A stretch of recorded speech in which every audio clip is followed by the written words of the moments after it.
The topic of operational resilience and bank connectivity has always been front of mind in an electronic and digital world. And whilst that's absolutely true, how much more true is it today? Given the environment we're facing and all the threats that we're facing externally, it's really important that banks and firms consider their operational resilience and bank connectivity as a vital piece of their operational planning.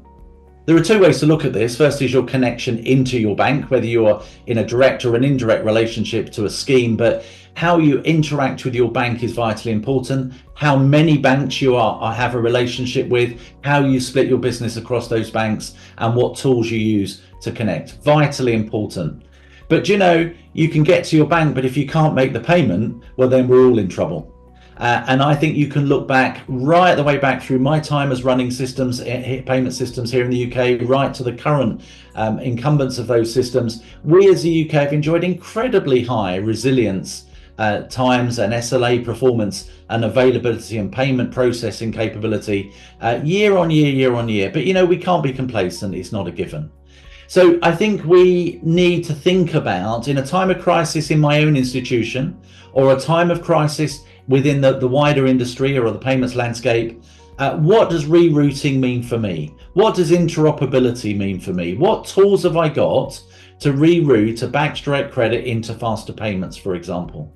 What opportunities do I have to take that urgent payment and switch it into CHAPS RTGS, or switch it out of CHAPS RTGS into faster payments? What can I expect the payment systems to do, and what can I do as an institution? There's a lovely paper on the internet by the Bank of England called CARA, CHAPS as a Retail Alternative, which very briefly explores how an RTGS can step in to a real-time payment system. It's quite an old paper, it's quite high level, but it starts to help our thinking about what we might do. Now, on push payments, that's quite easy, isn't it?